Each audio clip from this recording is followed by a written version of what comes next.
kebahagiaan,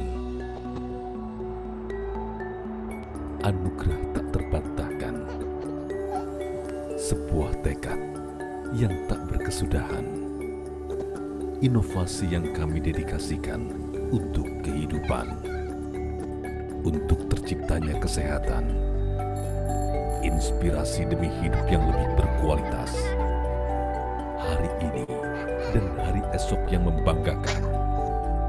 Bio Farma, dedicated to improve quality of life. Selama lebih dari 128 tahun, kami berkarya dengan memegang teguh filosofi. Dari sebuah lembaga riset, berkembang menjadi perusahaan vaksin, dan kini menjadi perusahaan life science. Dengan visi menjadi perusahaan life science kelas dunia yang berdaya saing global, misi kami menyediakan dan mengembangkan produk life science berstandar internasional untuk meningkatkan kualitas hidup. Inilah nilai-nilai kami, berkomitmen untuk bekerja dengan profesional dan integritas tinggi, terus-menerus berinovasi, memenuhi kebutuhan customer, serta seluruh stakeholder perusahaan.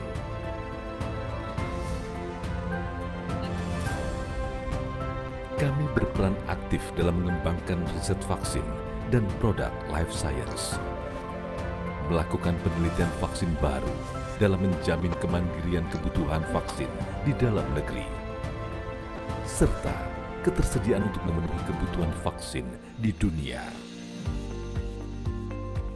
Dengan didukung putra-putri terbaik bangsa, kami terus berinovasi.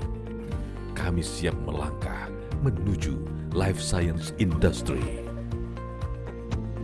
Kami berperan aktif dalam berbagai forum global melalui sinergi dan kolaborasi dengan negara-negara berkembang dan negara-negara Islam. Sesuai filosofi dan semangat kami untuk memajukan, mencerdaskan, dan mensejahterakan masyarakat, program CSR berbasis komunitas untuk memperkuat kemapanan ekonomi dan mendorong perekonomian masyarakat prasejahtera. Kami mewarnai dan memperkayai nilai kehidupan dengan produk life science untuk menjaga keamanan dan kesehatan global dan mengibarkan merah putih di kancah global.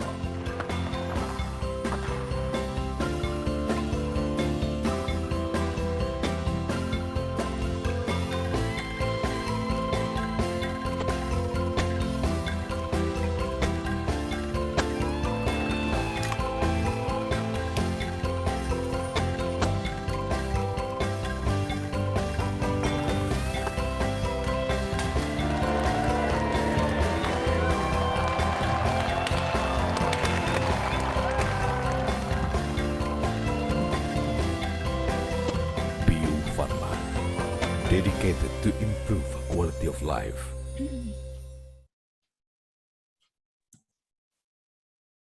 Assalamualaikum warahmatullahi wabarakatuh. Selamat malam dan salam sejahtera untuk kita semua. Alhamdulillah pada malam hari ini kita semua dapat berkumpul kembali dalam pertemuan KMMI Teknologi Produksi Vaksin Terkini Universitas Padjadjaran bekerjasama dengan Kementerian Pendidikan, Kebudayaan, dan Riset dan Teknologi serta PT Bio Farma Persero. Terima kasih untuk seluruh peserta yang telah hadir karena atas antusiasmenya program KMMI ini dapat terlaksana dengan baik.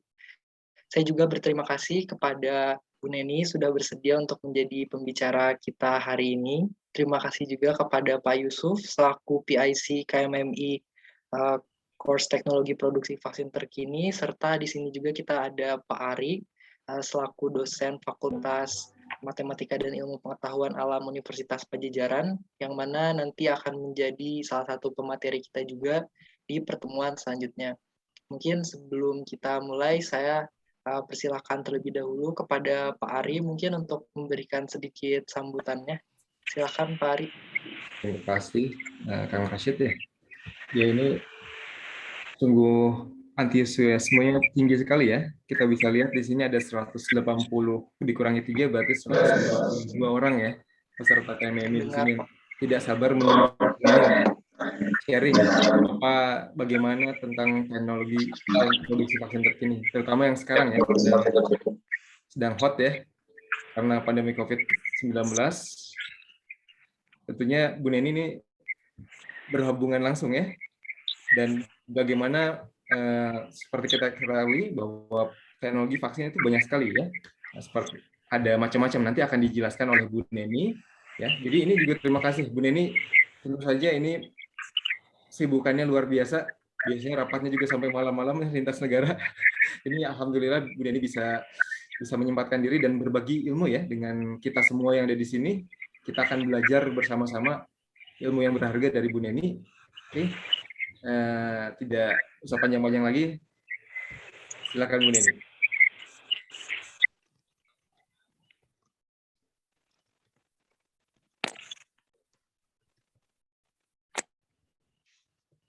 Masih di mute Bu Neni? Mohon maaf, masih di mute. Sorry. Siap. Banyak ya.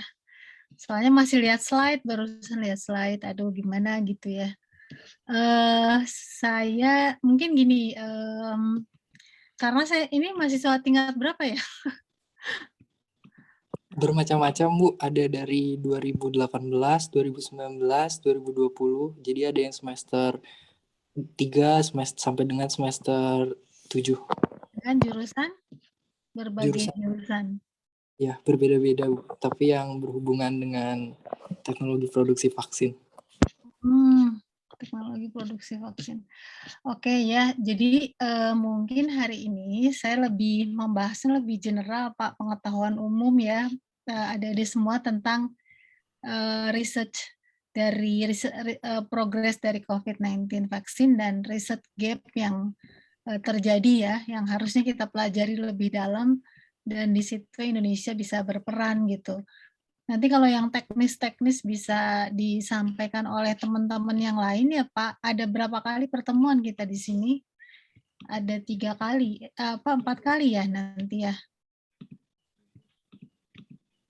Dengan teman-teman dari Bio Farma yang lain ya, gitu. Kurang lebih ya, atau di jadwal. Jadi ini sebagai ini aja ya, sebagai salah satu perenungan buat teman-teman yang hadir pada hari ini terkait dengan progres dari vaksin dan kondisi vaksin saat ini gitu. Pasti kalau yang baru belajar mungkin agak kaget-kaget ke Bu Neni ngasihnya seperti ini gitu ya. Tetapi saya pelan-pelan deh nanti kita pelajari apa maknanya di sini supaya tidak salah paham. Jadi khawatir karena ini terlalu broad ya, terlalu besar gitu. Sebenarnya lebih general, tetapi sebenarnya harus pemikiran yang dalam gitu. Karena nanti kalau kita namanya salah, bisa salah menginformasikan ke orang lain gitu ya Pak Ari dan Pak Yusuf, mohon nanti dibimbing lagi stafnya nanti ya. Atau nanti dalam diskusi kita akan banyak bicara ya, kalau masih bingung gitu ya. Oke. Jadi saya ingin membahas terkait dengan, terima kasih dulu dengan undangannya, ini sudah late ya, tapi mudah-mudahan masih pada seger ya. Jadi saya ingin bicara tentang progres dari COVID-19 vaksin saat ini dan riset gap yang mungkin kita temui ya selama kita dalam kondisi pandemi ini. Nah, jadi teman-teman, ini hanya ingin menyampaikan bahwa mungkin sering lihat ya slide saya ini bahwa sebenarnya penyakit yang menimbulkan kemungkinan terjadinya wabah, yaitu epidemik maupun pandemik itu sudah disiapkan gitu ya. Bukan berarti ini rekayasa ya, tetapi memang dari segi jenis virus gitu ya, kemungkinannya dan kondisi-kondisi sejarah sebelumnya, maka WHO sudah menyampaikan ada list R&D blueprint terkait dengan penyakit-penyakit yang harus diprioritaskan sebagai penyakit yang nanti bisa menyebabkan epidemik atau pandemik di masa yang akan datang ya. Jadi ada Crimean Congo hemorrhagic fever, Ebola, Marburg, Lassa ya. Golongan corona ini selalu menjadi perhatian, kemudian Nipah. Nah, Nipah ini bersirkulasi di Indonesia ya. Selain MERS, SARS, tentunya influenza juga penting. Kemudian Rift Valley fever ini nggak ada di Indonesia, tapi Zika itu termasuk yang circulate.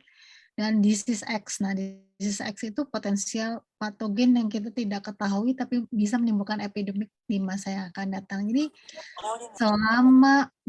selama virus-virus ini gitu ya, terutama virus-virus RNA yang mutasinya cukup tinggi dan ada adaptasi terhadap host imun Duitnya nggak respon. cukup. Dan juga kalau Belinya kita lihat goceng-goceng. ini apa namanya, kemungkinan adanya zoonosis, yaitu penyakit yang ditularkan dari hewan kepada manusia.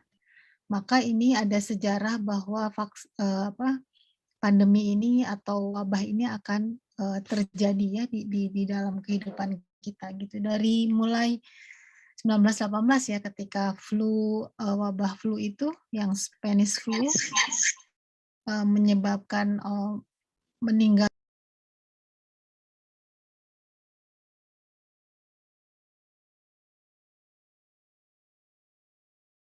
Mohon maaf Bu, Neni, termute. Ya, termute karena banyak yang masuk mungkin ya. Jadi ini kita lihat ada flu H5N1 gitu.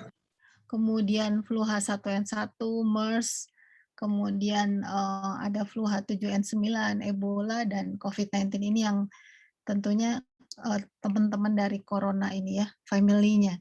Jadi di dunia juga sampai ada koalisi, yaitu Coalition for Epidemic Preparedness Innovation, yang memang mereka menggalang kekuatan besar ya, dana-dana dari berbagai negara untuk pledge gitu ya. Pledging itu artinya memberikan donor untuk R&D dari kesiapsiagaan kita terhadap pandemi di masa yang akan datang. Nah, Indonesia termasuk yang anggota CEPI sejak 2020 ya. Karena pentingnya kesiapsiagaan kita terhadap pandemi ya. Jadi teman-teman di sini kita nanti menghadapi begitu banyak, kalau di Nature kita bilang non-traditional tools for epidemics. Jadi udah lagi nggak pakai teknologi yang tradisional ya. Kita ada artificial intelligence yang membantu kita, ada crystallography, kita punya berbagai macam platform teknologi yang mempercepat pengembangan vaksin, yaitu yang tadi ada adenoviral, ada DNA, RNA gitu ya, untuk mempercepat ya. Tentunya ada teknologi bioinformatik, immunoinformatik yang mempercepat. Dan kita tahu bahwa biaya untuk pengembangan vaksin ini cukup besar ya.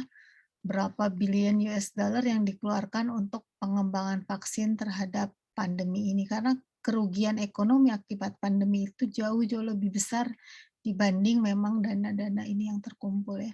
Jadi sebenarnya sudah ada roadmap-nya, sudah ada anticipating infectious disease epidemics, apa yang terjadi, WHO itu sudah punya roadmap-nya. Nah, Indonesia kaget-kaget ya, kemarin 2020 kena pandemi, sampai 2021 masih ngos-ngosan juga mengatasinya. Dunia juga demikian. Jadi dengan adanya bioinformatik, ketika pertama kali diumumkan gitu ya sekuensnya di dunia, yaitu 11 Januari 2020 oleh negara Cina gitu ya, yang Wuhan strain ini, maka tanggal 16 Maret 2020 itu sudah ada first vaccine in clinical testing ya, sudah mulai nih. Bahkan di 25 Mei itu sudah 171 kandidat, dan di mana itu didominasi oleh protein based vaccine ya. Protein based vaccine itu dominasi karena memang ini teknologinya sudah sangat kuat ya, sangat kuat, sudah sangat dimiliki oleh banyak perusahaan atau lembaga riset di dunia gitu ya. Kemudian ada teknologi yang nucleic acid, ada teknologi viral vector, ada virus yang dilemahkan ya. Nah, ini teknologi-teknologi ini yang digunakan untuk vaksin COVID-19 ya. Nanti saya akan jelaskan vaksin COVID-19 apa saja dan teknologinya. Nah, tetapi ketika kita pandemik itu tentu ada tantangan ya untuk pengembangan vaksin. Yang pertama adalah kita berjuang melawan itu ya, bagaimana kita ingin menyelamatkan manusia secepat mungkin. Jadi speed ini penting, kecepatan. Maka kita gunakan rapid response teknologi dan adanya flexibility di regulasi yang kita sebut sebagai emergency use authorization atau izin izin pada kondisi kedaruratan kesehatan. Jadi bukan izin yang darurat ya, tetapi kondisi kedaruratan kesehatan. Jadi ada syarat-syarat yang harus dipenuhi. Kemudian dengan cost-nya juga tinggi, jadi high cost development dan tidak ada garansi bahwa ini akan diproduksi rutin ya oleh multinational company. Makanya kita tahu kenapa Sanofi tidak produksi, GSK tidak, dan Pfizer juga kan sebenarnya tidak memproduksi sendiri karena dia itu R&D-nya oleh BioNTech ya. Jadi yang besar-besar pun dia tidak di situ gitu. Bahkan CEPI itulah konsorsium Global Fund yang mendanai vaksin-vaksin ini ya. Kemudian yang penting juga adalah skalabilitas dan akses. Jadi kalau mau bikin vaksin dalam kondisi pandemik itu harus sangat efisien, harus yield-nya bagus gitu ya, supaya tadi kita bisa mendapatkan jumlah yang cukup besar untuk masyarakat dunia. Berapa jumlahnya kan ada 7,7 miliar ya orang billion ya di dunia ya 7,7 miliar dan 4,4 orang dewasa itu yang harus kita kita berikan vaksin dalam waktu yang sedikit bersamaan. Jadi kalau tanpa ada global partnership atau collaboration, ini nggak mungkin kita bisa menghasilkan vaksin yang begitu banyak gitu ya. Nah, jadi platform teknologinya ini adalah kartun dari virus COVID-19 dan kita lihat ada bagian yang kita sebut sebagai matriks, ada bagian yang kita sebut sebagai nukleoprotein gitu ya. Ada yang bagian envelope-nya I dan bagian spike protein yang menonjol keluar. Nah, di daerah spike ini Pak itu lebih jago ya, Pak Yusuf sama Pak Ari. Ini ada reseptor binding domain yang kita sebut sebagai RBD yang nanti bisa berikatan dengan aseptoreseptor gitu atau aseptoreseptor yang ada dalam tubuh kita. Jadi kalau kita bisa bikin antibodi yang bisa ngeblok ikatan RBD ini atau virus ini terhadap aseptoreseptor, maka kita akan terlindungi dari virus itu ya. Jadi intinya sebenarnya ingin ngeblok daerah ini nih. Nah, caranya apa? Ada dua gitu. Apakah dia eksogen antigen atau endogen antigen? Kalau eksogen antigen itu artinya antigennya itu diproduksi di luar. Contohnya apa? Yang live attenuated, inactivated vaccine, rekombinan protein, itu semua diproduksi antigennya di luar gitu ya, di luar tubuh, diproduksi oleh company gitu ya. Nah, tetapi kalau misalkan yang tadi RNA vaksin, viral vector dan DNA ini termasuk yang endogen. Jadi kita kasih kode-kode saja ke dalam tubuh kita, nanti protein akan diproduksi di dalam tubuh, baru nanti akan dikenali oleh sel imun tubuh kita dan akan membentuk respon antibodi baik humoral maupun seluler gitu. Jadi sebenarnya prinsipnya sama aja nih di antara begitu banyak vaksin platform ya. Nanti ujung-ujungnya ingin menghasilkan respon antibodi gitu ya. Baik seluler dan humoral juga. Nah, pengembangan vaksin itu butuh waktu yang lama kalau kita pakai tradisional paradigma gitu ya, dari mulai tahap riset sampai dia produksi komersial. Jadi kita harus mengumpulkan begitu banyak data, memahami tentang penyakitnya, epidemiologi, mengidentifikasi antigen, sampai bikin history, presentasi, dan lain sebagainya. Ini perlu data ya, termasuk yang ketika di animal study juga banyak sekali studi-studi toksikologi, safety, dan immunogenicity gitu ya. Dan ketika di pengembangan klinis kita tahu ada uji klinis fase 1, fase 2, fase 3 ya. Nah, biasanya teman-teman kita kerjasama dengan perguruan tinggi itu ketika kita ingin menciptakan teknologi platform discovery. Kemudian preclinical proof of concept, ini kerjasamanya dengan UNPAD misalkan ya. Kemudian translational research ketika itu terjadi implementasi research berupa uji klinis. Nah, ini kerjasamanya misalkan dengan Fakultas Kedokteran dan fakultas dan clinical trial center di seluruh Indonesia gitu, misalkan dengan UNPAD, UI, UGM dan lain sebagainya. Nah, ini ada lagi nanti setelah ini produksinya komersial pun kita ada namanya pharmacovigilance untuk memantau keamanan vaksin dan juga post marketing surveillance. Itu juga kerjasama dengan lembaga research ya di university rata-rata. Jadi ini ada satu kerjasama yang baik yang kita sebut sebagai kerjasama ABG ya, Academy, Business and Government. Government-nya siapa? Regulator ya, Badan POM dalam hal ini.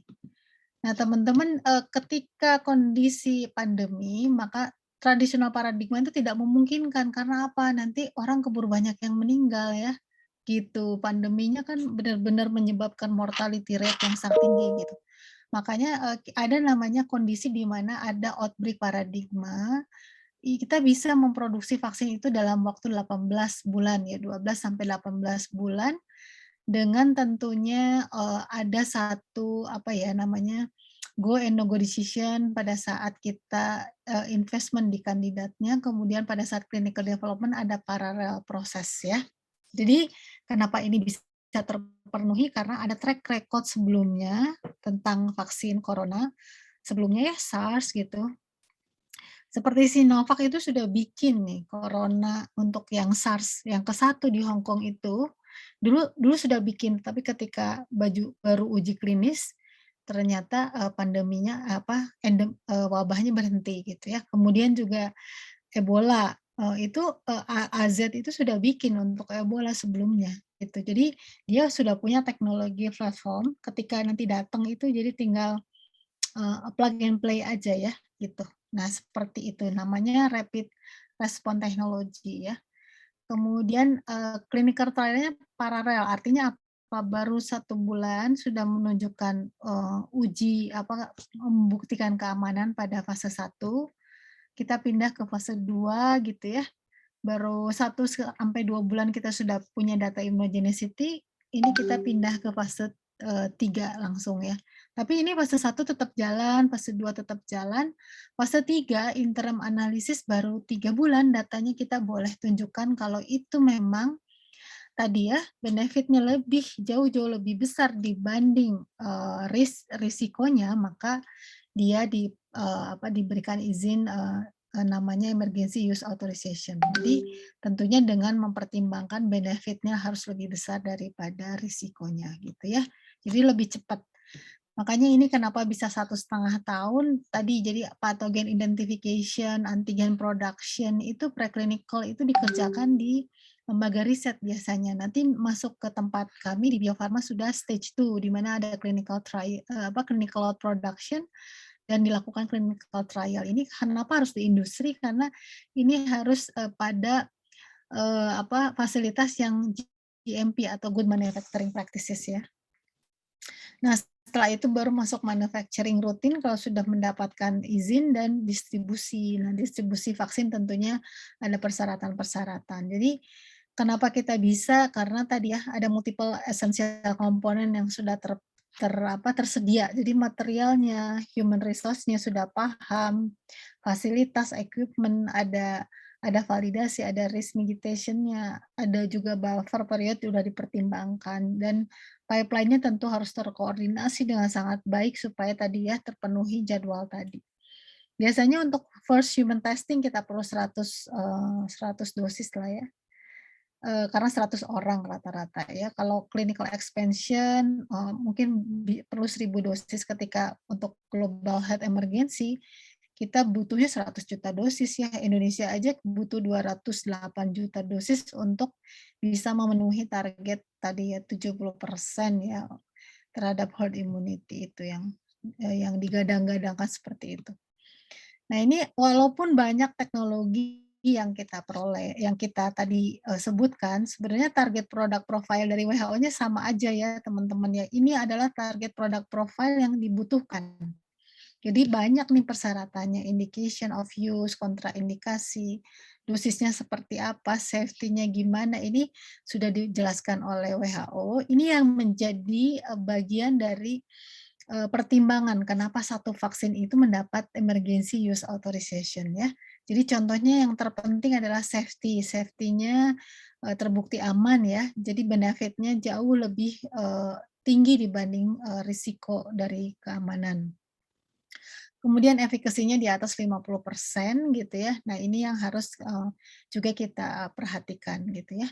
Dan, durability protection-nya di critical-nya ada at least 6 months gitu ya. Jadi, ini yang menjadi, pertimbangan-pertimbangan kenapa kita mendapat emergency use authorization. Ini diulang ya tadi. Oke. Jadi ini adalah vaksin, maaf ya, kenapa loncat-loncat. Ini adalah vaksin yang sekarang tersedia ya. Jadi ada AstraZeneca itu berdasarkan viral vector, Gamaleya juga, viral vector, tapi ini ChAdOx ya dari simpansi, kalau ini dari adenovirus tipe 5 dan 26. Johnson & Johnson adenovirus tipe 26, kemudian Moderna mRNA, Novavax protein subunit, Pfizer mRNA, Sinovac inactivated, demikian juga dengan Sinopharm. Masing-masing punya dosis yang berbeda dari sisi ini ya, berapa jarak antara satu dosis dengan dosis lainnya ya. Kemudian juga ada yang 2 dosis dan ada yang 1 dosis, yang Johnson & Johnson 1 dosis, dan tentu berbagai macam penyimpanan karena sangat tergantung dari stability vaksin itu sendiri. Jadi kalau Pfizer itu harus -80 sampai -60. Jadi kalau nggak ada cold chain yang baik, ini nggak bisa nih didistribusiin. Moderna juga -25 sampai dengan -15. Jadi teman-teman, mengapa kita perlu vaksin-vaksin seperti Sinovac, Sinopharm, dan juga AstraZeneca cocok karena dia 2 sampai 8 derajat ya. Dan ini kita lihat, ke-6 vaksin ini sudah mendapatkan EUL ya. Jadi yang under review itu Novavax dan, Gamaleya ya. Jadi approval-nya dari WHO EUL atau yang SRA, Stringent Regulatory Authority ya. Nah, ini aksesnya terbatas, teman-teman, produsennya terbatas juga, dan nggak mungkin kita sekaligus memproduksi untuk billion people gitu ya. Jadi harus bertahap kan. Nah, jadi oleh karena itu biasanya negara-negara maju yang dapat duluan nih vaksinnya, dan negara-negara berkembang tuh biasanya ke bagian terakhir. Oleh karena itu dicananglah oleh Gavi, WHO. Gavi itu Global Alliance Vaccine Initiative, untuk mendirikan namanya COVAX Facility. Jadi COVAX Facility itu fasilitas di seluruh dunia yang dipilih untuk bisa menyediakan vaksin secara gratis kepada seluruh negara di dunia, termasuk low middle income countries yang eligible itu, untuk mendapatkan akses minimum 20% dari kebutuhan nasionalnya. Jadi minimum 20%-nya itu, makanya banyak di Indonesia. Indonesia tuh kita ke bagian COVAX Facility itu Z, Moderna itu drop ya, Pfizer termasuk yang di drop karena tadi kita COVAX Facility ini ya. Hilang. Bentar, oke. Nah, ini sementara kita lihat bahwa banyak inequality daripada vaksin. Kalau kita lihat misalnya Kanada tuh sudah beli nih vaksinnya ijon 9 kali dari populasinya ya. Jumlah populasinya, kalau Indonesia mungkin kurang ya. Harusnya kan 2 dosis. Ini mungkin terbatas waktu itu datanya. Jadi kalau kita lihat negara-negara maju yang kebagian banyak. Jadi bayangkannya 39,6% populasi di dunia sekarang sudah divaksin per tanggal 31 Agustus kemarin. Tapi di low middle income countries hanya 1,8%, masih sedikit ya. Dan ini kalau kita lihat memang ditenggarai oleh negara-negara yang memang kaya gitu ya.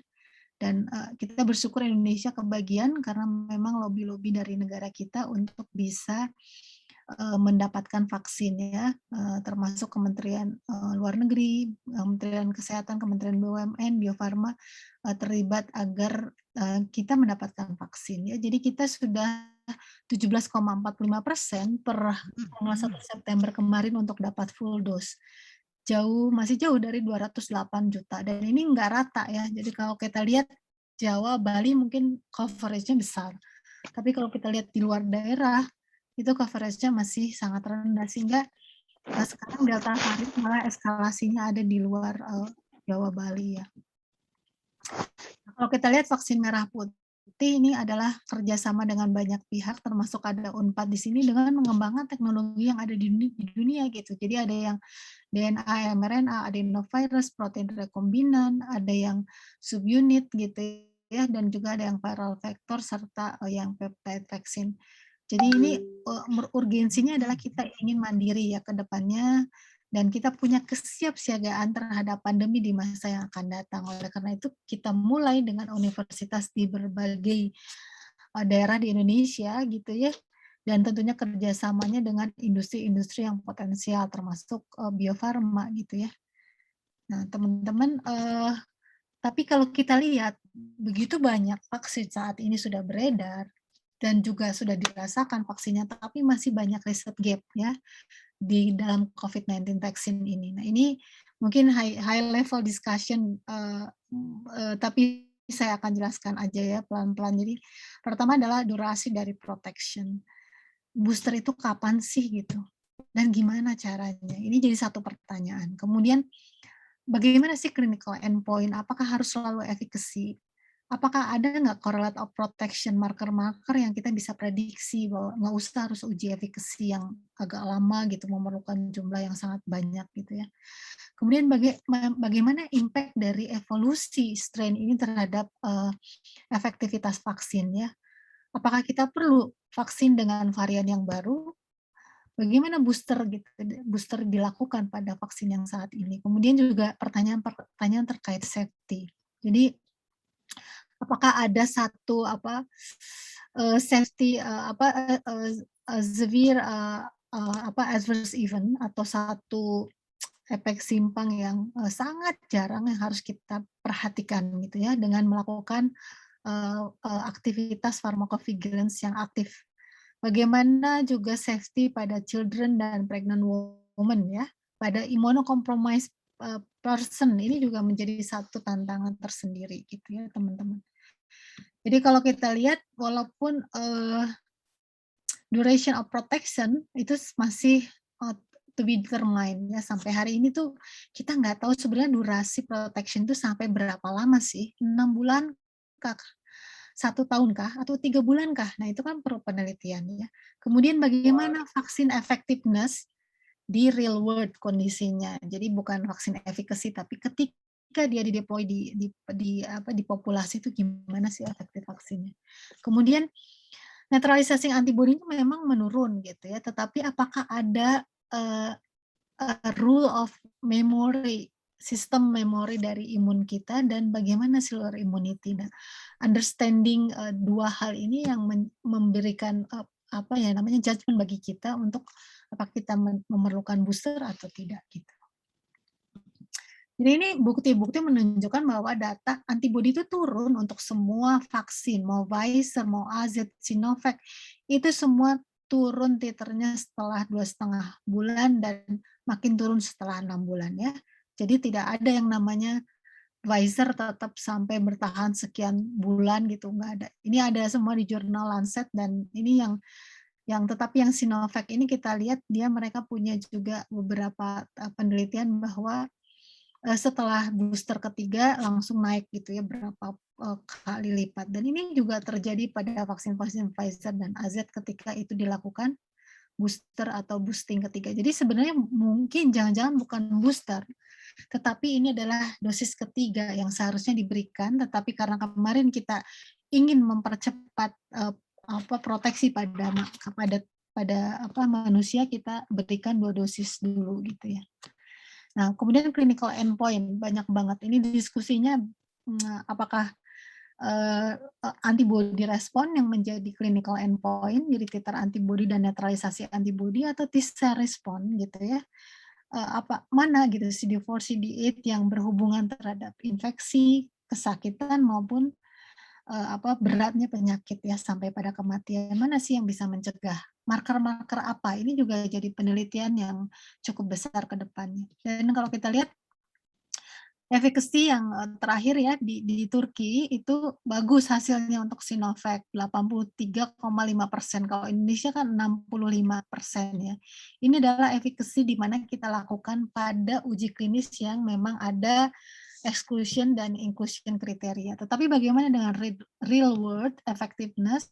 Nah, ini tergantung pada impact dari strain of evolution juga gitu ya. Nah, sekarang kita tahu bahwa ada namanya variant of concern ya. Variant of concern itu jadi dia sudah terbukti dia tuh menimbulkan kesakitan, kematian yang lebih tinggi, kesakitan yang lebih tinggi, dan juga yang paling penting adalah bagaimana kecepatan menularnya lebih tinggi gitu ya. Nah, ini dan juga mereka bisa terbukti atau tidak terbukti akan mempengaruhi vaksin effectiveness. Nah, ini ada strain alpha, beta, gamma, dan delta, dan ternyata memang delta sekarang sudah mulai mendominasi dan mereplace strain-strain lain yang ada di sini. Jadi menjadi variant of concern ya. Asalnya delta belum gitu. Nah, ini ada beberapa, nanti dibaca saja bagaimana karakterisasi dari masing-masing variant of concern ini dari segi transmissibility-nya, disease severity-nya, risk of reinfection, dan impact terhadap diagnostik. Jadi memang kelihatannya delta itu meng-increase transmissibility, meng-increase hospitalization, mereduksi juga neutralization activity gitu ya. Sehingga memang kelihatannya kemarin waktu eskalasi COVID itu ketika delta meledak itu memang hospitalization dan kematian itu cukup tinggi ya. Ini sudah banyak penelitian yang menunjukkan bagaimana vaksin effectiveness terhadap varian of concern, tapi dilihat dari serum antibody secara in vitro gitu ya. Jadi ada alpha, beta, gamma, delta gitu ya. Ada yang turun, ada yang tidak pengaruh gitu ya. Masing-masing berbeda-beda, tetapi pada prinsipnya vaksin itu masih efektif ya, masih efektif untuk menahan beratnya penyakit dan juga kematian akibat dari COVID-19. Kalau nahan infeksinya memang jadi berkurang, tetapi tetap ini sangat berguna untuk mencegah kita terhadap masuk rumah sakit, kena ICU gitu ya, terus kemudian kematian. Jadi sangat penting itu dipahami oleh teman-teman ya. Kita masih bisa kena virusnya, tetapi kita punya tentara untuk melawannya gitu. Nah, ini ada beberapa real world data effectiveness dari ini benar-benar di populasi dilihat bagaimana orang yang divaksin dan tidak divaksin, bagaimana kondisinya terhadap circulating varian of concern alpha, beta, gamma, dan delta ya. Jadi memang ada kecenderungan bahwa terjadi penurunan ya dari alpha ke delta itu ada penurunan vaksin effectiveness gitu ya. Tetapi ketika hospitalization tidak terlalu jauh menurunnya. Nah, jadi dari real world study ini kita tahu bahwa vaksin itu memang ada reduced efficacy terhadap infeksinya, tetapi dia masih efektif terhadap menahan ya beratnya penyakit dan kematian gitu ya. Jadi decline immunity terhadap delta varian itu masih harus terus diteliti ya. Ini vaksin Sinovac bagus sekali ketika di Chili dilakukan pada 10 juta orang, ini besar sekali ya ininya datanya, 65,9 itu mencegah infeksi, 87,5 mencegah hospitalization, ICU, dan juga 86,3 mencegah adanya kematian. Jadi sangat efektif ya. Tapi ini memang pekerjaan sampai Mei pada saat circulated delta itu belum eskalasi. Demikian juga dengan data di Indonesia, ini 3 bulan pertama ketika nakes kita diberikan, itu memang sangat bagus ya, mencegah COVID, mencegah perawatan, dan mencegah kematian. Tetapi memang tentunya kita tahu menurun titernya, sehingga memang untuk teman-teman kita yang di front line itu perlu dilindungi. Tetapi kalau kita sih kan nggak sering ketemu virusnya ya.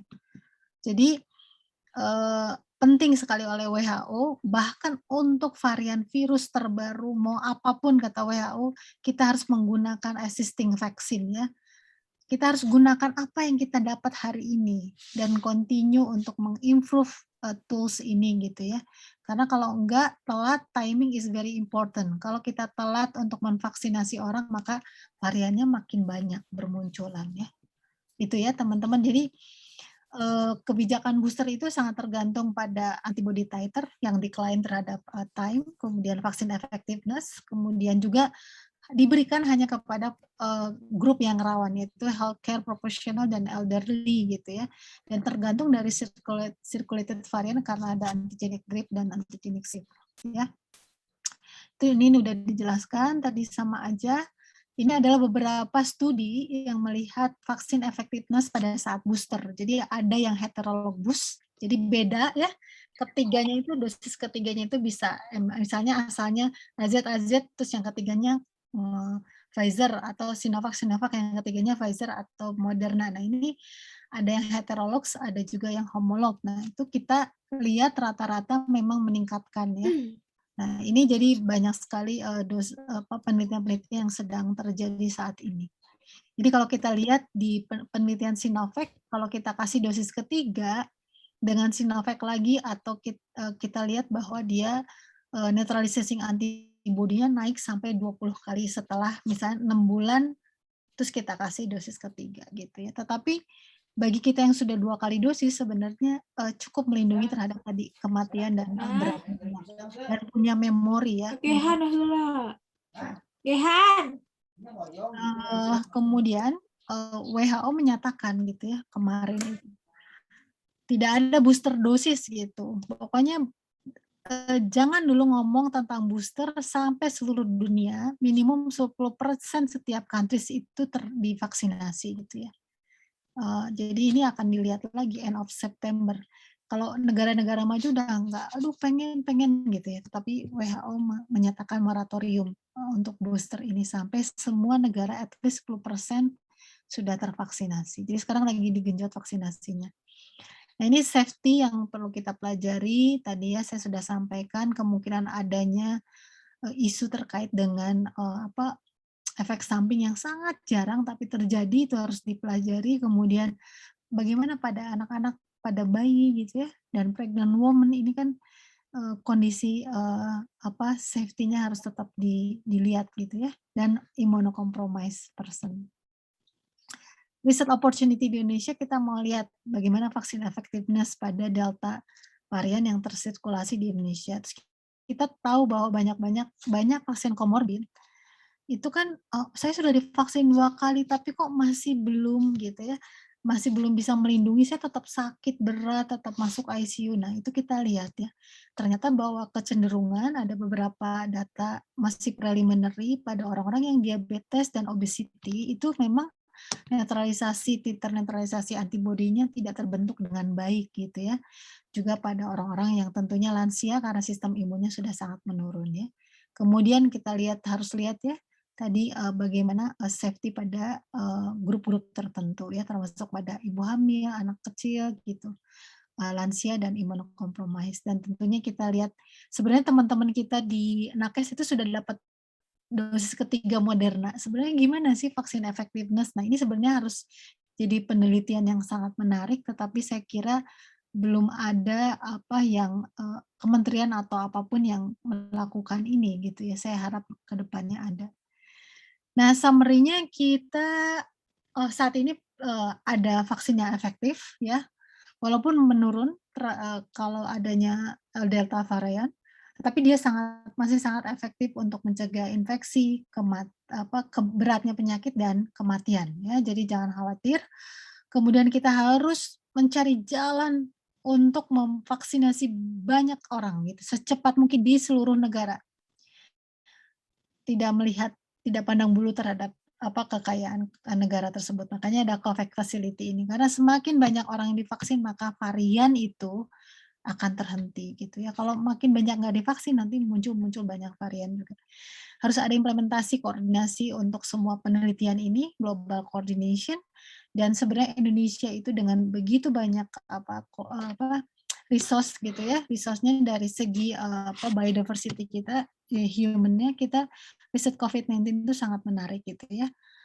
Dan memang sangat penting untuk kita pelajari agar bisa memfasilitasi policy decision making. Begitu dari saya, ini sudah sangat bagus konsepnya di Indonesia, bring vaccine to people. Ada vaksin mobil keliling Jakarta, ada Kemenkes tim medis datangi suku pribumi gitu ya, terus Kemenkes hapus persyaratan domisili gitu ya, dan ini Gojek itu ojek online dapat sembako gitu, dan ada juga namanya drive thru gitu. Ini begitu banyak yang kita lakukan agar bring vaccine to people. Demikian teman-teman, sekilas dari saya. Terima kasih atas perhatiannya, pasti menimbulkan banyak pertanyaan. Silahkan, ini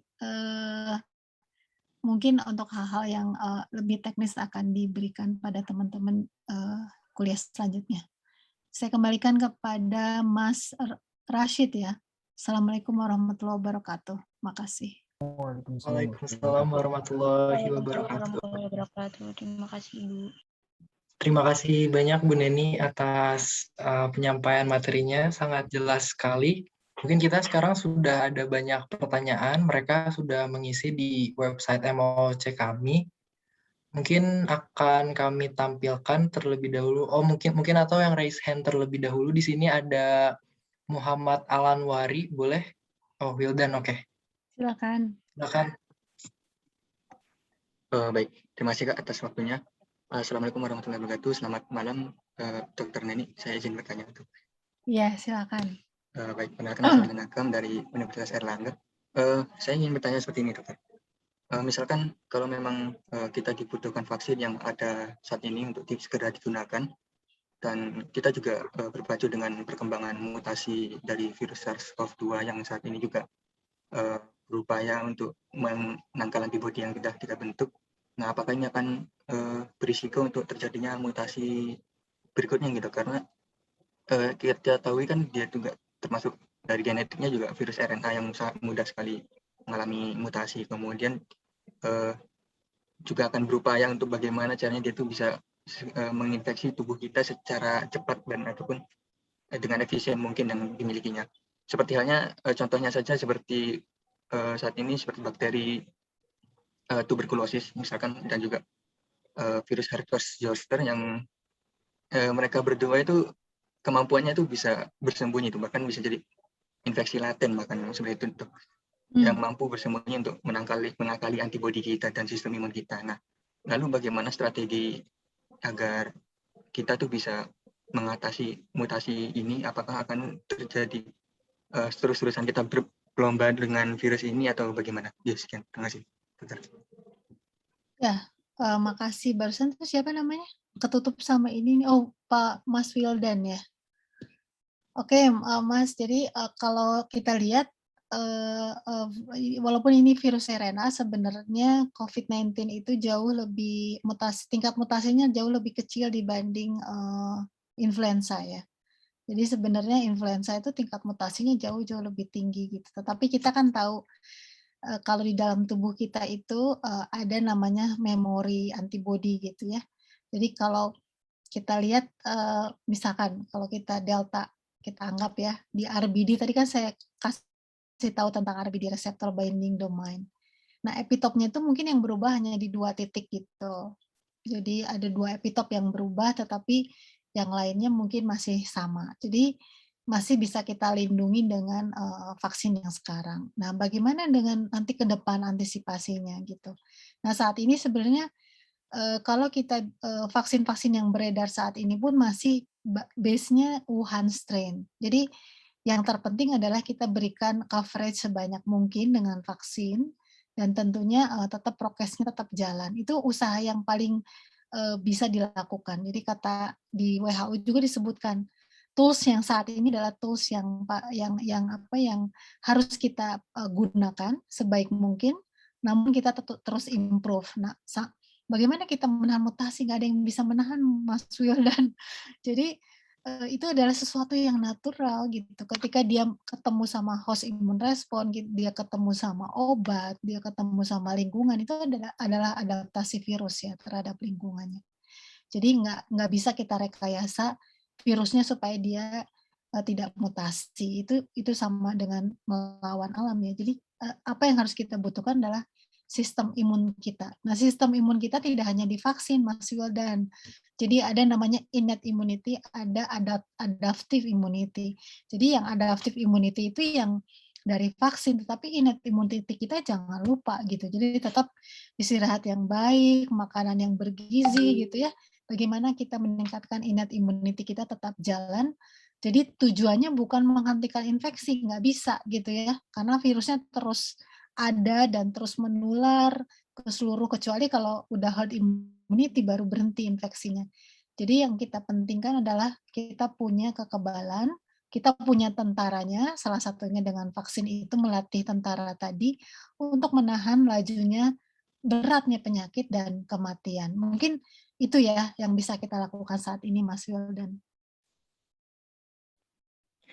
Terima kasih banyak Bu Neni, terima kasih banyak juga Wildan atas pertanyaannya. Mungkin sekarang kita ke pertanyaan dari peserta yang sudah mengisi di MAOC. Boleh kita share screen kepada panitia? Ya, untuk pertanyaan pertama dari Mega Utami, Sekolah Tinggi Teknologi Industri dan Farmasi dari kelompok 3. Pertanyaannya itu, Bio Farma bekerja sama dengan Sinovac Life Science untuk pembuatan vaksin COVID-19. Apakah ke depannya Indonesia mampu membuat vaksin sendiri tanpa bekerja sama dengan produsen negara lain? Sebenarnya apa hambatan utama jika membuat vaksin sendiri dari bahan baku ataukah tenaga kerja? Silakan Bu Neni untuk dijawab. Iya. Jadi sekarang terima kasih atas pertanyaannya Mbak Mega ya, Mas Rashid. Ini jadi sekarang itu ada begitu banyak yang kita lakukan di negara kita yang tadi vaksin merah putih tadi ya. Ada 7 lembaga yang terlibat dalam pengembangan vaksin merah putih. Nah, itu salah satunya dengan UNPAD. Jadi memang kita cita-citanya ingin melakukan pengembangan vaksin dari negara kita sendiri gitu ya. Nah, itu untuk kemandirian bangsa kita. Nah, saat ini memang masih kerjasama strateginya karena ingin tadi kecepatan itu adalah yang utama. Jadi kerjasama dulu gitu dengan Sinovac berupa supply dari bulk gitu ya. Untuk di Bio Farma nanti dilakukan fill and finish. Tetapi ke depannya kita bisa produksi sendiri. Itu banyak caranya. Insya Allah ke depannya ini kita akan mampu optimis gitu ya. Lewat tadi konsorsium vaksin merah putih maupun kerjasama bilateral oleh Indonesia dengan negara lain ya. Oke. Gitu Mbak Mega. Terima kasih Bu. Ya. Oh iya, tadi tantangannya apa? Tantangannya memang kita track record di R&D-nya masih untuk dari mulai basic science ya dan translational science itu masih kurang gitu. Jadi perlu banyak peningkatan gitu ya, transformasi sumber daya manusia kita untuk bisa lebih cepat lagi menangani pandemi ini. Selain itu bahan kita masih import ya Mbak Mega. Jadi bahan-bahan kimia dasarnya itu masih impor semua. Hampir 96% itu masih import. Sampai pada garam farmasi pun kita masih import dari luar ya. Beda dengan Cina, India mereka sudah produksi sendiri. Kalau kita kan garam farmasi aja masih import. Itu salah satu. Jadi selain sumber daya manusia tentunya yang kedua adalah juga bahan baku. Ya, itu jadi kendala. Mungkin ke depannya kita harus memperkuat industri kimia dasar. Ini penting nih teman-teman di kimia nih, gimana caranya gitu ya. Dan ini harus kerjasama dengan Kementerian Perindustrian dan juga tadi sumber daya manusianya lebih ditingkatkan kembali. Terima kasih banyak Bu Neni atas jawabannya. Terima kasih banyak untuk Mega atas pertanyaannya. Lalu ada pertanyaan kedua oleh Elza Nurrahmanita dari Universitas Pajajaran. Pertanyaannya, bagaimana perkembangan vaksin dari perusahaan rekombinan RDD yang sedang dikerjakan antara UNPAD dan Bio Farma saat ini? Oke, Yang saat ini untuk ini siapa? Eliza ya. Jadi sekarang Elza. Ya. sudah dia kan seed-nya sudah ada di Bio Farma ya. Sekarang sedang dilakukan kerjasama untuk meningkatkan yield dari RBD ini. Jadi yield-nya itu supaya memenuhi atau seed-nya itu supaya memenuhi persyaratan industri. Jadi persyaratan industri itu apa? Antigennya terkarakterisasi, yield-nya itu tinggi ya. Jadi jangan sampai kita ngeluarin vaksin yang harganya mahal, lebih mahal dari yang sekarang beredar, nanti negara nggak bisa beli gitu. Terus ketiga, history dari seed-nya bagus. Kemudian keempat, sudah terbukti seed itu menimbulkan respon imun pada pada hewan dulu gitu ya minimum. Nah itu yang harus dilakukan. Keempat itu sudah dibuktikan, baru kita bisa masuk ke ranah industri. Nah kalau belum ya wayahna Mbak Elsa, kita harus lakukan segenap upaya untuk menyempurnakan klon atau seed ini serta menyempurnakan proses upstream and downstream development-nya ya. Gitu. Mudah-mudahan jelas ya. Ya, baik. Terima kasih Bu atas jawabannya.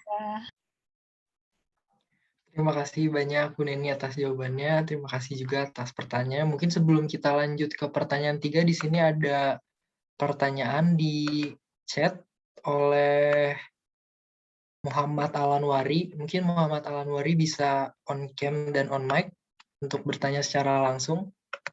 Silakan. Boleh. Saya kira ini dari Unpad semua, ternyata macam-macam ya, Mas. Iya, Bu. Macam-macam sekali dari berbagai universitas di Indonesia. Oh, sedang di luar katanya. Iya. Oke, saya bacakan saja pertanyaannya ya Bu ya dari Alanwari. Izin bertanya, jika semua orang telah divaksin, maka itu akan menghentikan mutasi dari virus itu sendiri. Jika semua orang telah melakukan vaksinasi, kenapa virus tipe Delta bisa hadir di antara mereka yang telah divaksin? Apa itu membuktikan bahwa vaksin yang telah disebarkan kepada masyarakat masih belum seutuhnya mampu menangani pandemi? Wah, ini pertanyaannya lumayan menarik. Bisa dijawab, Bu? Berapa persen vaksin coverage-nya? Baru 10% di Indonesia. Gimana mau nahan mutasi ya? Jadi apa yang terjadi mutasi itu kan memang karena tubuh kita ya untuk menghindar. Jadi tadi itu adalah alami gitu di dalam tubuh kita kok tubuh kita sih alami di virusnya itu sendiri untuk dia mempertahankan dirinya. Jadi mutasinya itu nggak bisa kita hentikan begitu aja gitu ya. Perlu banyak usaha tadi. Kenapa misalkan kalau kita lihat pandemik itu gitu, kalau kita lihat misalnya vaksin ini aja, smallpox gitu. Smallpox itu vaksin yang penyakit infeksi yang disebabkan karena cacar api. Itu baru 200 tahun kemudian baru dia eradikasi. Polio juga sama. Jadi untuk mencapai herd immunity itu perlu waktu yang cukup panjang ya. Jadi kita itu berlomba antara proteksi dengan vaksin yang ada plus mutasi yang terjadi di luar gitu. Kalau balancing itu nggak bagus ya tetap nggak akan bisa kita dapat herd immunity gitu. Jadi kalau misalnya bertanya kenapa masih ada, lah coverage-nya aja belum 70%, belum 100%, gimana kita bisa menghentikan varian. Jadi kalau tadi, kok semua, tadi pertanyaannya, gimana tadi pertanyaannya? Sudah divaksin tapi masih muncul varian, coverage-nya belum Apakah membuktikan bahwa vaksin yang telah disebar masih belum seutuhnya mampu menangani pandemi? Seperti itu katanya. Iya, karena pandemi tidak hanya vaksin, Mas. Jadi pandemi itu ada 4 strategi. Yang pertama adalah treatment, trace gitu ya, tes dan trace. Jadi tes dulu banyak, terus di trace siapa aja, kemudian di isolate, baru di treatment. Nah, setelah itu ada juga strategi lain. Strategi lainnya itu prokes dikampanyekan ke masyarakat yang 5M tadi. Strategi berikutnya adalah tersedianya fasilitas rumah sakit dan hospital dan untuk penanganan kondisi pandemi ini. Kemudian strategi berikutnya adalah vaksin.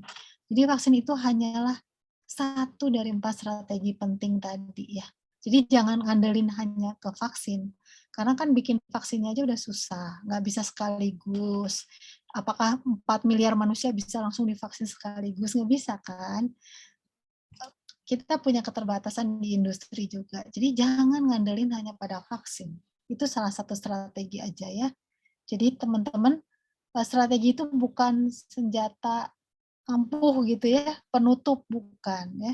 Jadi tadi 3 strategi lainnya harus jalan. Mudah-mudahan bisa ngejawab ya. Ya, baik. Benar sekali Bu. Jadi mungkin yang tadi ditekankan oleh Bu Neni, vaksin itu hanyalah salah satu upaya untuk menangani pandemi ini. Tapi untuk aspek-aspek lain juga harus diperhatikan. Jadi ketika vaksinasi sudah dijalankan, tapi hasilnya masih belum sesuai ekspektasi, bukan berarti vaksinnya yang tidak bekerja. Tapi berarti kita juga harus memperhatikan aspek lainnya. Ditambah vaksinasi sendiri juga masih belum maksimal. Iya. Baik Bu, mungkin untuk Orangnya aja pertanyaan tahu. selanjutnya. Iya. Ya Bu, saya izin untuk pertanyaan ketiga dari Tri Firdatu Rozkiah dari Universitas Bengkulu. Dengan munculnya varian-varian baru COVID-19 seperti varian B117 yang memiliki inefektivitas lebih tinggi, apakah ada perubahan dengan dinamika produksi vaksin COVID-19? Apakah munculnya varian-varian baru menimbulkan risiko turunnya efikasi vaksin yang sudah ada? Ya, tadi sudah dijelaskan ya, banyak ya. Ini mungkin varian B161667 gitu ya. Kurang Ya, memiliki mungkin. infektivitas yang lebih tinggi, betul ya. Apakah ada perubahan dinamika produksi COVID-19? Sementara ini ada satu. Jadi kalau untuk Moderna, Pfizer, kemudian Sinovac, Sinopharm gitu ya. Kemudian yang GNG, terus Novavax gitu, AstraZeneca masih menggunakan strain yang Wuhan. Walaupun mereka sudah memikirkan bagaimana melakukan produksi vaksin dengan varian yang baru. Tetapi kan itu masih menunggu kebijakan dari WHO karena vaksin yang sekarang masih cukup efektif dalam mencegah beratnya penyakit dan kematian ya. Jadi tetap di R&D-nya udah siap-siap nih. Bahkan misalnya Arcturus itu yang yang di mRNA di Amerika dia masih menggunakan dia belum pernah launching vaksin. Jadi dia menggunakan strain yang D164G ya. Waktu itu sempat muncul sebelum Delta atau Alpha, Delta dan lain sebagainya. Jadi mereka sudah siap-siap nih. Nah, apakah muncul ini bisa menimbulkan turunnya efikasi? Betul. Jadi terutama yang varian Delta ini yang efikasi dari vaksinnya itu turun ya, effectiveness bukan efikasi. Jadi itu yang terbukti dari berbagai penelitian ya. Tapi jangan khawatir karena kita punya T-cell antibody, kita punya innate immunity yang bisa menahan beratnya penyakit dan keparahan ya, gitu. Masih ada pertanyaan, Mbak Firda? Sudah cukup jelas?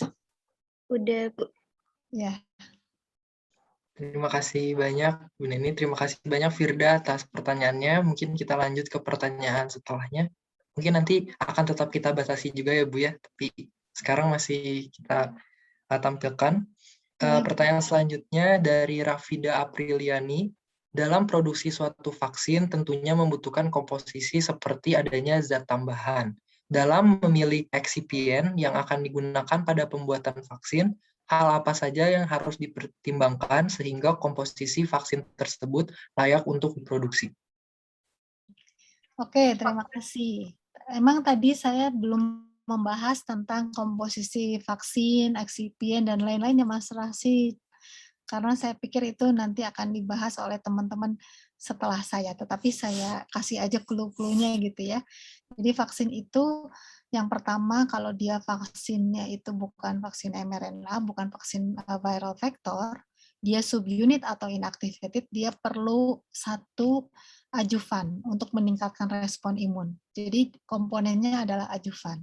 Yang kedua tentunya buffer ya, untuk dia tetap stabil. Jadi ada stabilizer, ada buffer. Yang ketiga bisa menggunakan pengawet, bisa juga tidak. Jadi kalau untuk multidose biasanya perlu pengawet, tetapi kalau tidak multidose, dia tidak perlu pengawet karena langsung disuntikin ke mastrasit satu, udah gitu kan langsung buang gitu. Tapi kalau yang multidose, dia butuh pengawet. Nah kalau tidak butuh pengawet, itu makanya multidose itu ada namanya open vial policy gitu. Jadi hanya bisa digunakan maksimum 6 jam ya setelah dibuka vialnya. Setelah itu langsung harus dibuang. Makanya kalau vaksin itu harus ngumpulin dulu banyak orang supaya dipas-pasin jumlahnya gitu. Nggak dibuang sisanya ya kalau sudah lewat 6 jam. Makanya kalau sudah punya jadwal vaksin segera bisa hadir gitu. Jadi apa? Ajuvan, kalau ada postes mungkin langsung ya dimasukin di postesnya. Harus ada ajuvan untuk meningkatkan respon imun, buffer, pengawet kalau diperlukan. Yang ketiga adalah eksipien untuk delivery vaksin itu sendiri. Misalnya vaksin mRNA. Vaksin mRNA itu molekul yang sangat-sangat gampang ya, dia kena RNase gitu ya. Dia juga bisa langsung kena T-cell respon innate immunity kita. Nah, itu baru harus dikemas, dia terlindungi dari respon imun yang bisa mendegradasi mRNA itu. Makanya dia dimasukkan ke dalam sistem nanopartikel dalam bentuk liposom, lipid nanopartikel, atau bisa dalam bentuk polimer partikulat. Nah, itu yang kita sebut sebagai, sering kita dengar ada nanopartikel, jadi mRNA-nya itu dimasukkan ke dalam satu vehicle ya, bisa liposom gitu. Nah, untuk melindungi dia dari degradasi dan menghantarkan dia masuk ke dalam sel gitu ya, sampai kepada sitoplasma. Kalau DNA harus masuk ke dalam inti, lebih ini lagi, lebih berat lagi. Jadi perlu gene gun gitu ya untuk menghantarkan masuk ke intinya. Demikian, mudah-mudahan jelas ya Mbak Rafida Apriliani. Terima kasih Bu Neni. Mungkin pertanyaan selanjutnya dari Miftahul Jannah dari Universitas Brawijaya. Apakah mungkin bahwa vaksin merah putih akan menjadi booster vaksin COVID-19 untuk tahun 2022? Jika dilihat dari perkembangan untuk vaksin merah putih hingga dalam waktu dekat ini, terdengar untuk uji praklinisnya sangat menjanjikan. Bagaimana pendapat Ibu? Terima kasih. Iya, bisa aja. Jadi nanti tahun depan bisa jadi booster, bisa juga jadi vaksin untuk vaksin juga. Karena kita kan coverage-nya baru tadi 17% ya. Artinya masih butuh vaksin yang lain. Jadi rencana pemerintah sebenarnya Q2 ya 2022 itu kita sudah tidak menggunakan vaksin-vaksin dari luar, Sinovac, AstraZeneca, Moderna, Pfizer udah jadi pakai vaksin merah putih untuk vaksinasinya. Jadi untuk coverage sisa dari teman-teman yang belum divaksin dan tadi untuk booster. Jadi mungkin saja untuk booster itu akan rame lah tahun depan ya, termasuk dengan vaksin-vaksin yang baru, yang pendatang baru gitu, dan vaksin-vaksin dari vaksin merah putih. Mungkin memang harapannya seperti itu ya Bu ya, biar vaksin untuk tahun depan kita yang produksi sendiri. Sip. Bagaimana Miftah, apakah sudah jelas? Terima kasih, sudah jelas. Terima kasih, Bu. Terima kasih, baik. Selanjutnya ada pertanyaan dari Dava Dewa Saputra dari Universitas Gadjah Mada. Seperti yang kita ketahui, keluaran limbah medis meningkat sejak adanya pandemi COVID-19. Penggunaan jarum suntik untuk vaksinasi juga merupakan salah satu sumber limbah yang ada. Pertanyaan dari saya, apakah dalam produksi massal vaksin COVID-19 itu sendiri dihasilkan limbah? Lalu, apakah memungkinkan untuk vaksinasi dengan metode atau alat yang lebih ramah lingkungan di masa yang akan datang? Iya betul, Dava. Jadi, Dava bisa mikirin bagaimana kita menghasilkan vaksin yang nggak ada limbah jarumnya ke depannya. Kan lebih keren lagi tuh. Itu tantangan buat teman-teman nih, anak-anak muda saat ini ya. Jadi pertanyaannya harus dijawab dengan penelitian nih, Dava, gitu ya. Jadi salah satu yang misalnya penting itu adalah ketika kita memberikan vaksinasi nanti dengan cara oral. Tuh kan ditetes aja tuh. Nggak ada jarum suntik. Memang masih ada sisa plastik ya dari yang tube untuk tetes. Tetapi kan kalau jarum suntik itu kan lebih berbahaya ya karena dia ada sharp ya yang tajam itu yang bisa menyebabkan luka dan infeksi gitu. Terus kemudian ada lagi sistemnya patch. Jadi koyo. Jadi orang divaksin cuma dikoyo aja kayak ditempel gitu. Terus anak-anak udah senyum gitu, pulang-pulang nggak usah kesakitan ya. Gitu. Terus yang ketiga aerosol. Jadi sistemnya kayak aerosol aja disemprot atau nasal disemprot aja. Nah, itu adalah teknologi-teknologi yang mungkin akan diperlukan ke depan dan sedang dikembangkan saat ini banyak. Tetapi untuk model-model non-pandemik ya. Kalau untuk pandemik itu susah gitu ya. Supaya dia bagus, vaksinasi ini masuk ke dalam sistem imun kita dengan lebih baik, maka diberikannya secara intramuskular gitu ya. Jadi masuk ke peredaran darah di otot kita. Itu mungkin karena kedepannya mungkin banyak ya yang akan bisa kita lakukan. Salah satunya dengan oral tadi, mukosal ya, immunity.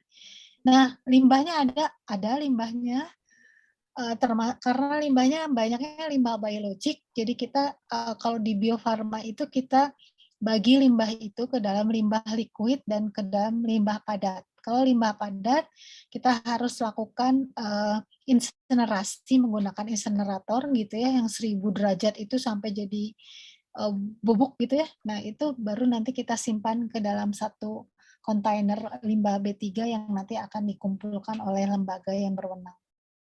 Tapi kalau limbahnya bentuknya liquid, kita harus inaktivasi dulu di dalam satu kill tank atau dengan menggunakan hypochlorite dan segala macam, baru kita masukkan ke dalam pengolahan limbah ya, IPAL ya, instalasi pengolahan air limbah. Nah itu nanti limbahnya sendiri kalau di Bio Farma kita termasuk green company, kita sudah mendapat proper emas dari Kementerian Lingkungan Hidup ya, KLHK. Jadi kita penanganan limbahnya sudah sangat baik. Jadi nanti ujungnya jadi air yang kita tanamin koi gitu ya sebagai indikator sebelum masuk ke saluran di kota gitu ya. Jadi itu memang limbah banyak tapi kita harus bisa tangani. Demikian ya, mudah-mudahan Mas Dava jelas. Sudah jelas Bu, terima kasih. Ya. Terima kasih Dava untuk pertanyaannya. Terima kasih Bu Neni untuk jawabannya. Mungkin saya lihat tadi di MOOC itu ada sekitar 20 pertanyaan, tapi saya batasi 2 pertanyaan lagi saja ya Bu ya untuk dijawab.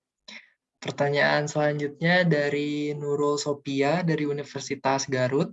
Bagaimana cara menyikapi perkembangan terkait vaksin COVID-19? Sedangkan saat ini masih banyak masyarakat yang kurang tanggap terkait vaksin serta kandungan apa saja yang dapat menyebabkan antara setiap vaksin itu lebih baik untuk terus dikembangkan.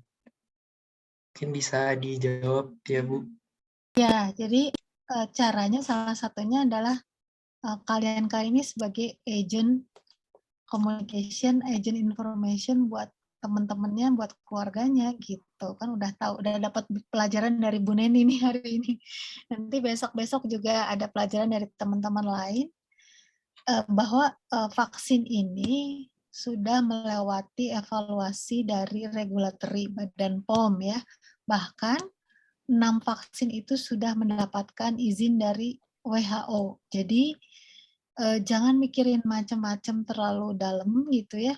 Yakin bahwa ini sudah ada yang meneliti, sudah ada yang mengembangkan dengan cara yang sesuai, dan juga ini kalau untuk masyarakat ya memberikan jawabannya. Dan ini sudah mendapatkan izin dari WHO semua vaksin yang beredar. Jadi jangan terlalu khawatir gitu ya. Justru kebanyakan efek samping KIPI kejadian ikutan pasca imunisasi itu karena ISRR. Immunization Syndrome Related Response, ISRR gitu ya, ISRR.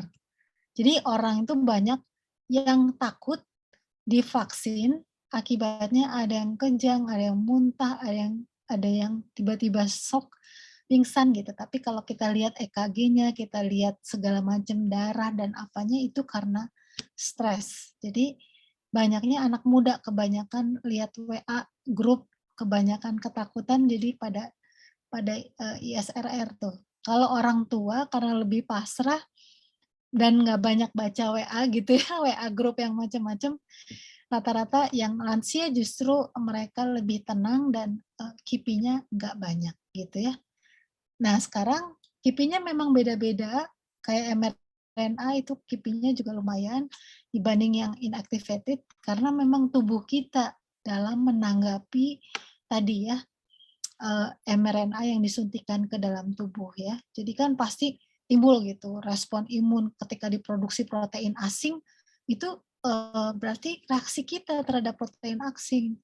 Keluarlah interferon gamma, keluarlah interleukin, ya itu pasti agak demam, nggak enak badan, itu terjadi. Itu adalah bagian yang justru kalau nggak ada yang seperti itu bingung vaksin yang dikasihnya air atau apa gitu ya. Jadi jangan khawatir, sudah terbukti puluhan juta orang, tadi berapa juta yang sudah divaksin, billion, bahkan miliar orang sudah divaksin. Jadi jangan khawatir, benefitnya jauh-jauh lebih bagus ya, lebih tinggi dibanding risikonya. Mudah-mudahan ini bisa menjelaskan ya Nurul ya, ke keluarga atau ke teman-temannya. Assalamualaikum. Terima kasih banyak Bu Neni. Masih ada ya? Satu lagi Bu, Boleh. ada satu lagi, boleh di-share?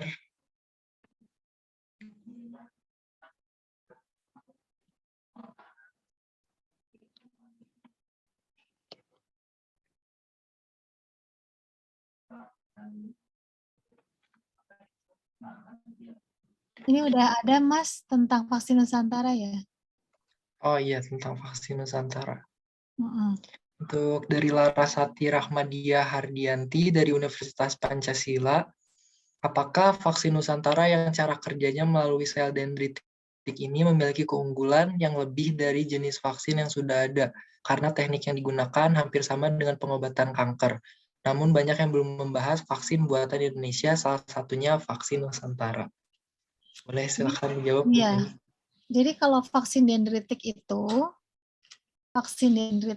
adalah dendritik vaksin yang bersifat dendritik sel itu biasanya diberikan kepada penyakit kanker, di mana setiap orang itu Larasati, Rashid, walaupun jenis kankernya sama, dia bersifat neoantigen ya. Jadi antigennya itu berbeda-beda individually gitu. Jadi oleh karena itu dendritik selnya dilatih untuk melihat antigen yang tadi berbeda sehingga dia siap. Tetapi kalau dalam konteks pandemik gitu ya, kalau sel dendritik ini diberikan itu butuh waktu yang lama karena diambil dulu darahnya Larasati, diambil darah, habis diambil darah itu harus dipisahkan tuh, di darah itu kan macam-macam komponennya menjadi dendritik sel saja.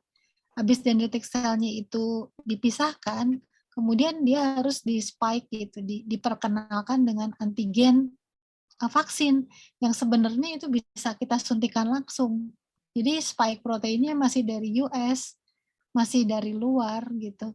Dikenalin ke dendritik selnya sudah sudah mengenali, baru disuntik balik ke kita. Jadi butuh 1 orang 7 hari. Padahal sudah ada 8 vaksin yang tinggal jab gitu.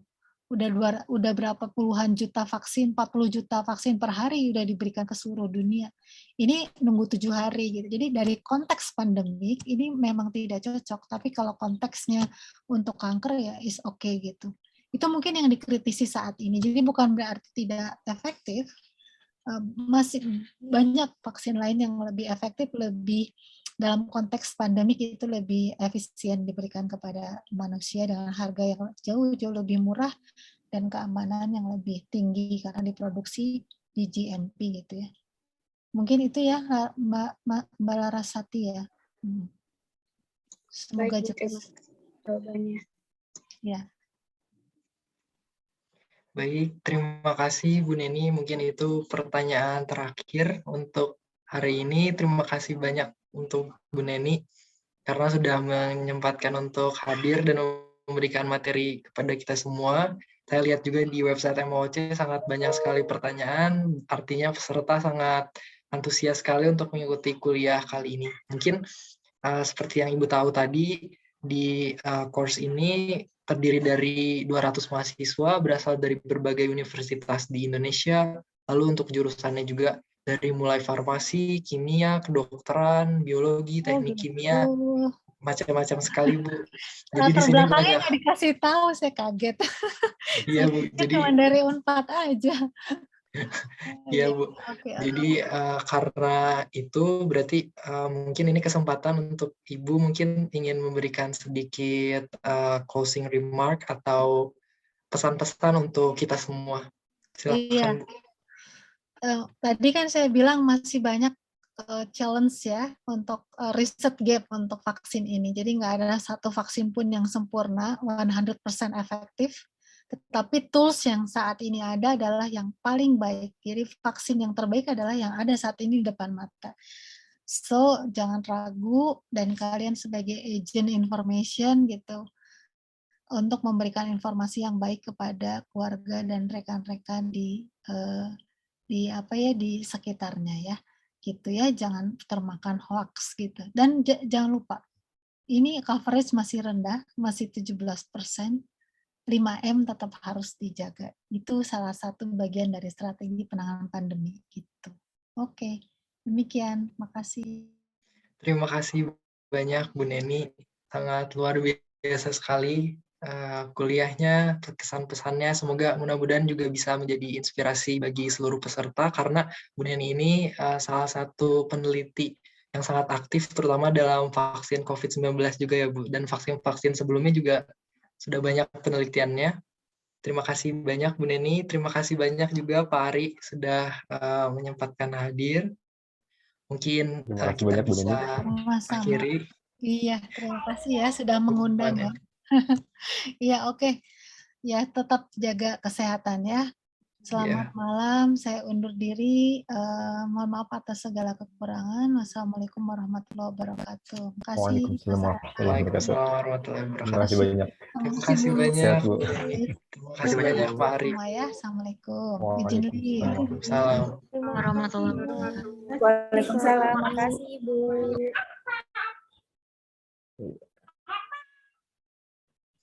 Terima kasih Pak Ari. Iya. Kalau untuk pertemuan selanjutnya siapa ya? Dari Bio Farma juga ya? Iya Pak, untuk pertemuan selanjutnya nanti mungkin saya share di WhatsApp ya Pak. Saya Oke, sudah siap. buat rancangannya. Baik. Terima kasih Pak. Terima kasih untuk semuanya. Izin, Dit. Waalaikumsalam.